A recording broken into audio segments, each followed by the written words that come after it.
بسم الله الرحمن الرحيم ولقد علمتم الذين اعتدوا منكم في السبت فقلنا لهم كونوا قردة خاسئين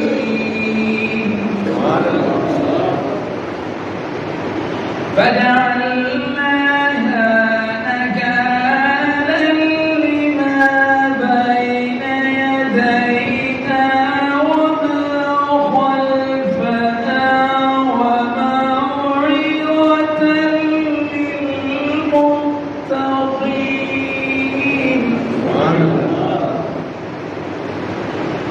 وإذ قال موسى لقومه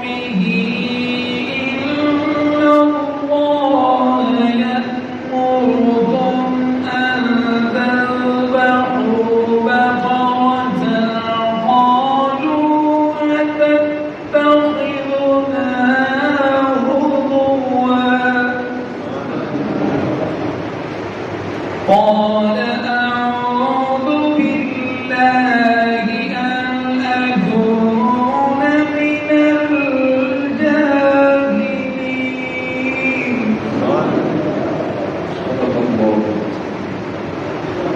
وَلَقَدْ اور بے شک علمتم معلوم ہے تمہیں بے شک تم جانتے ہو الذین ان لوگوں کو اعتدوا جنہوں نے تجاوز کیا منکم تم میں سے اس سابقی ہفتے والے دن میں بے شک تم جانتے ہو ان لوگوں کو جنہوں نے ہفتے والے دن شکار کیا تھا حد سے تجاوز کیا تھا ان کو جانتے ہو فقلنا بس ہم نے کہا تھا ان سے کونو بن جاؤ قردۃ بندر خاسئین دھتکارے ہوئے خارش زدہ بدبودار فجعلناها بس ہم نے اس واقعے کو اس بستی کا یہ واقعہ نکالا عبرت بنا دیا لما بین یدیہا وما خلفہا جو آگے آنے والی قوم اس وقت کی موجودہ قوم اور آنے والی پیدا ہونے والی قوم سب کے لیے ہم نے ان کو عبرت کا نشان بنا دیا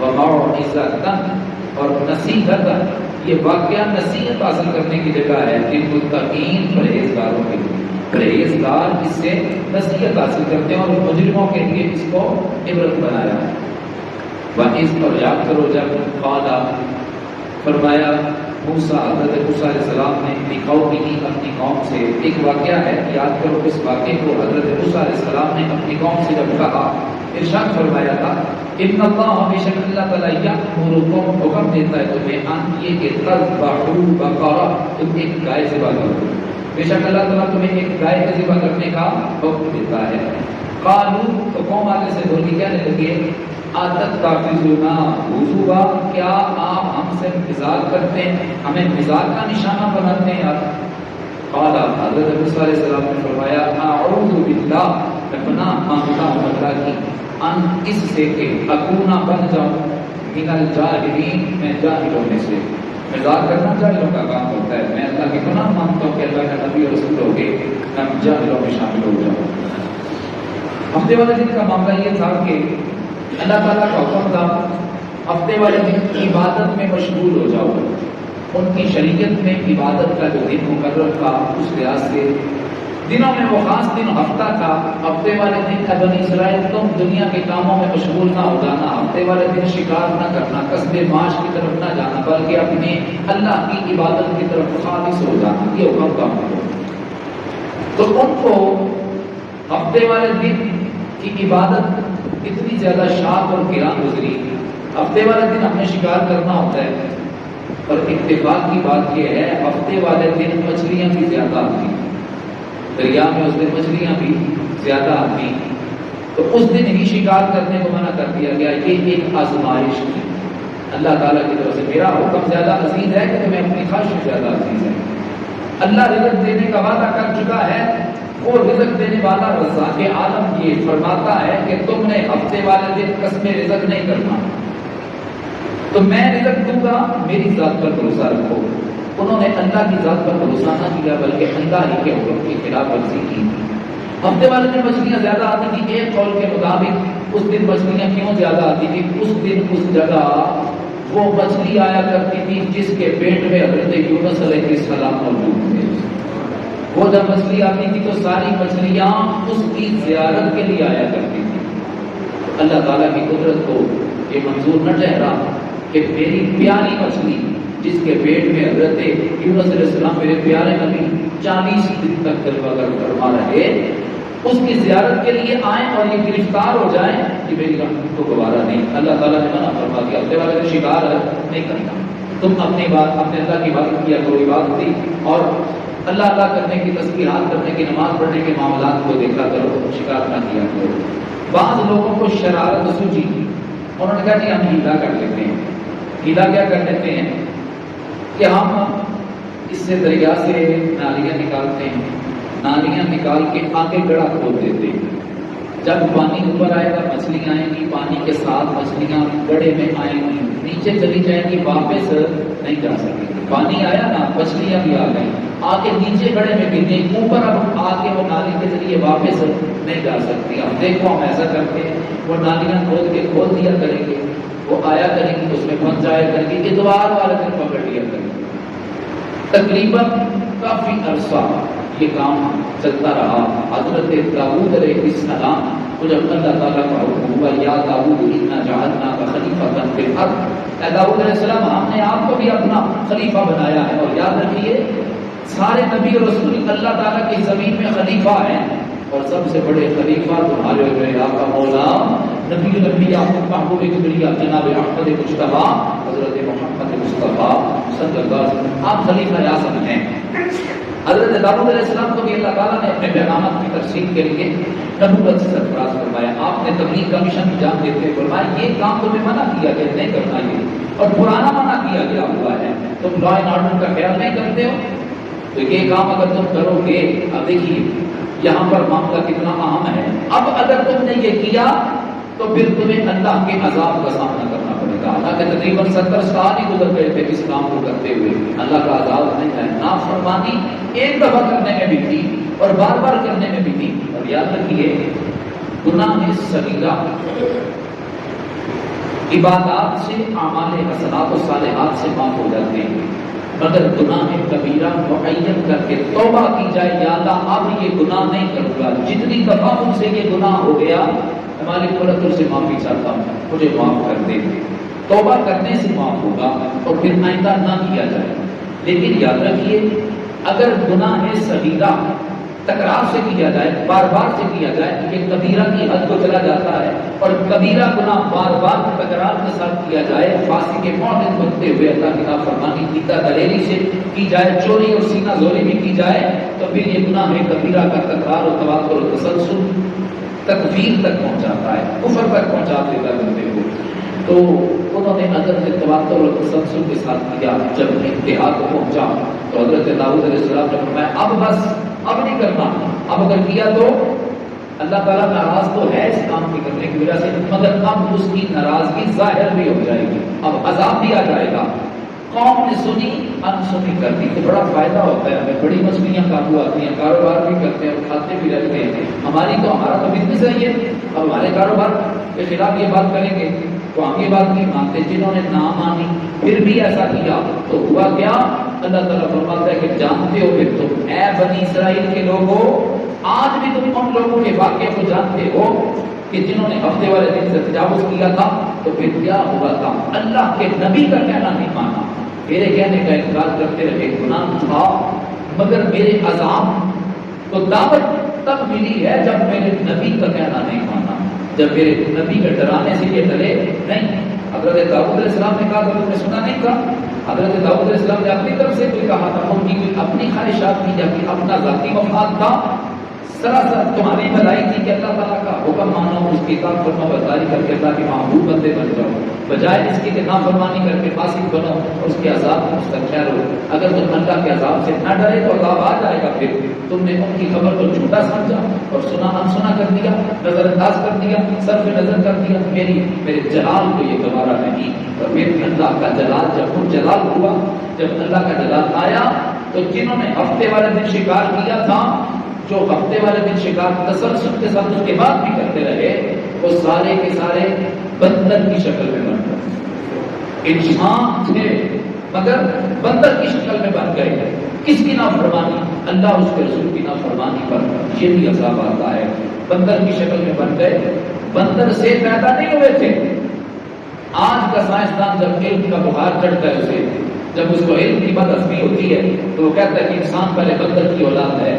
بھئی تم بندر کی اولاد ہو، ہم تو اللہ کے نبی کی اولاد ہیں، ہم تو حضرت آدم علیہ السلام کی اولاد ہیں، تم ہیں۔ اگر علم کی بدعزمی ہوگی، تمہارا دماغ بدبو مار گیا ہے تو اس میں ہمارا قصور نہیں ہے۔ وہ بندر بنے، انسان تھے بندر بنے، ان سے بدبو آنے لگی، ان کو خارش پڑ گئی، لوگ اس کو دھتکارتے تھے جب دفاع ہو یہاں سے، اور وہ 3 دن تک زندہ رہے۔ آہستہ آہستہ وہ 3 دن کے اندر اندر سارے کے سارے مر گئے، ان کی نسل آگے نہیں چلی۔ کوئی یہ سمجھے کہ ان کی نسل سے آج کے بندر ہے، ایسا نہیں، وہ بندر بنے تھے اور دھتکارے ہوئے خارج شدہ بدبودار بندر بنے تھے، 3 دن کے اندر اندر مر گئے۔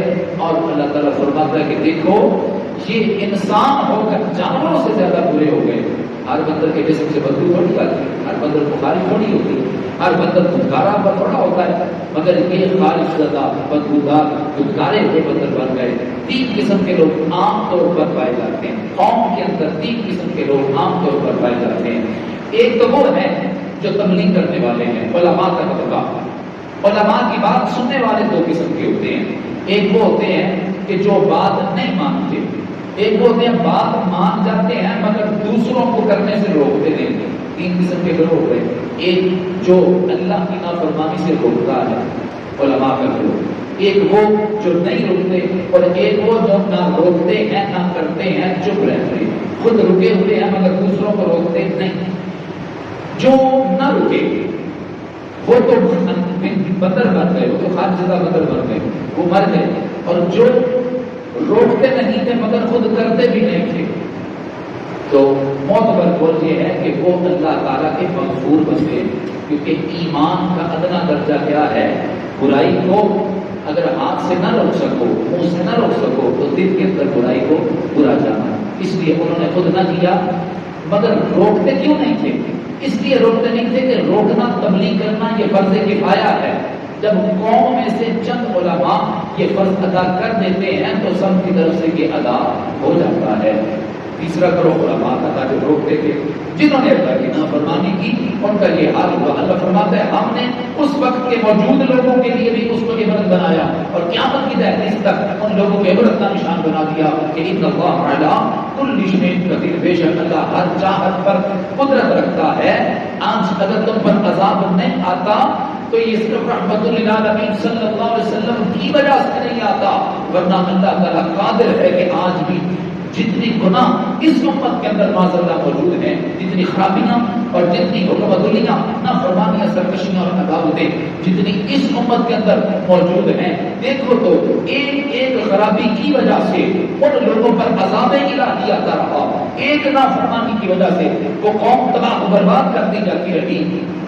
یہ امت ہے، بدقسمتی سے اس امت کے اندر ان غلطیوں میں سے بہت ساری غلطیاں موجود ہیں، مگر پھر بھی اللہ تعالیٰ عذاب بظاہر نازل اجتماعی طور پر نہیں فرماتا، کیوں؟ اس لیے کہ یہ امت مصطفیٰ ہے۔ اللہ تعالیٰ نے صرف نبی پاک صلی اللہ علیہ وسلم کی وجہ سے کرم فرما رکھا ہے، آپ کی رحمت کی چھتری کی وجہ سے بچے ہوئے ہیں، ورنہ کب کے لوگ خنزیر بن جاتے، کب کے لوگ بندر بن جاتے، کب کے لوگوں کی شکلیں بسر ہو جاتی، کب کا ماتھے پہ لکھا جاتا کہ یہ نافرمان لوگ ہیں، کب کا ہماری تحقیق پر، ہمارے گھر کے دروازے پر لٹکا دیا جاتا کہ یہ مجرم انسان ہے۔ مگر پردہ پوشی ایسی ہے، اللہ تعالیٰ نے اس امت کے گناہ گاروں کی پردہ پوشی فرمائی ہے، اور اصلاح کرنے والے کو بھی حکم فرمایا ہے، اے میرے بندے، اے علماء، اے انبیاء کے خلفاء، یاد رکھنا تمہارا رب ستار ہے، پردہ پوش ہے، اور تم بھی اگر اصلاح کرنا چاہتے ہو تو مسلم کے لیے سب سے پہلی شرط یہ ہے وہ پردہ پوش ہو۔ پردہ پوشی کرتے ہوئے، پردہ رکھتے ہوئے کسی کی در پردہ اصلاح کر دینا عزت نفس کو مجروح نہ کرنا. آج جو کسی کے آنکھوں پر پردہ ڈال جائے گا کل قیامت کے دن ہم اس کے آنکھوں پر پردہ ڈال دیں گے. اتنا کرم فرما رکھا ہے اللہ تعالیٰ نے ہم پر. وہ جو شعر پڑھتے ہیں ہم اکثر برے بندے ہوں میں تو پر ٹریا برا نہ کوئی جب میں اندر جا کے پائی میں تو برا نہ کوئی. ہر بندہ اپنے آپ کو جانتا ہے اور یہ زمین کا آئینہ اور مفتی اللہ تعالیٰ نے ہر انسان کو عطا فرما رکھا ہے. آگے جو واقعہ بنی اسرائیل کی گائے کا ہے یہ تفصیلاً انشاءاللہ کل بیان کیا جائے گا. ترجمے کے لحاظ سے جتنا آج ہم نے پڑھا وہ یہ تھا کہ ایک شخص امین تھا وہ قتل ہو گیا اور قتل اس کے چچا زاد نے کیا. قتل کر کے اس کو دوسری بستی کے دروازے پر پھینکایا. صبح ہوتے ہی خود ہی مدعی بن گیا. اب معاملہ مشتبہ ہو گیا کہ آخر قاتل کون ہے. اگر دعویٰ کرنے والا جائیداد اور پراپرٹی کا سب سے زیادہ فائدہ بظاہر اس کو ہونے والا مگر وہی تو مدعی بنا ہوا ہے. اب قاتل کس کو کہیں؟ تو حضرت موسیٰ کریم علیہ السلام نے اللہ تعالیٰ کی بارگاہ میں جب معاملہ پیش فرمایا تو اللہ تعالیٰ نے یہ ارشاد فرمایا گائے ذبح کرو. گائے ذبح کرو کہ اس کے گوشت کا ایک ٹکڑا پیس آف میٹ اس کے جسم پر مارنا. جب مارو گے یہ زندہ ہو جائے گا یہ اپنے قاتل کا نام خود بتا دے گا. تو جب یہ بات موسیٰ علیہ السلام نے کی چونکہ قدرت اللہ کی تھی مگر حضرت موسیٰ کریم کے معجزے کے طور پر ظاہر ہونے والی تھی. قوم کہنے لگی دیکھو جی قاتل کا پتہ لگانا اور گائے کا ذبح کرنا ہمیں تو کوئی مناسبت معلوم نہیں ہوتی. ان کو یہ نہیں پتا تھا کہ نبی کوئی عام انسان نہیں ہے. نبی جو کہتا ہے وہ اللہ کی رضا سے کہتا ہے. اس لیے جتنے وہ بہانے بناتے گئے اتنے احکامات شدید ہوتے گئے اتنے ہی جو مشکل میں آتے چلے گئے. وہ بندہ کون سا تھا اور اس کا بھتیجا اس کو کیوں قتل کرنا چاہتا تھا. گائے کہاں سے آئی. گائے ذبح کروانے میں حکمت کیا تھی. وہ مار کے دوبارہ زندہ کرنے میں اللہ کی کون سی حکمت تھی. یہ ساری باتیں انشاءاللہ کل کے ایک درس کے اندر پورے مضمون کے لحاظ سے بیان کیا جائے گا. خود بھی تشریف لائیے اپنے دوستوں احباب کو بھی دعوت دیجیے. ہمارا یہ درس قرآن روزانہ عشاء کی نماز کے بعد جامع مسجد قباء برکت کالونی میں انعقاد پذیر ہوتا ہے. 2 دور ہمارے درس قرآن کے مکمل ہو چکے. تیسرا دور ابتدا میں ہے. اللہ تعالیٰ اس بار بھی منزل تک پہنچنے کی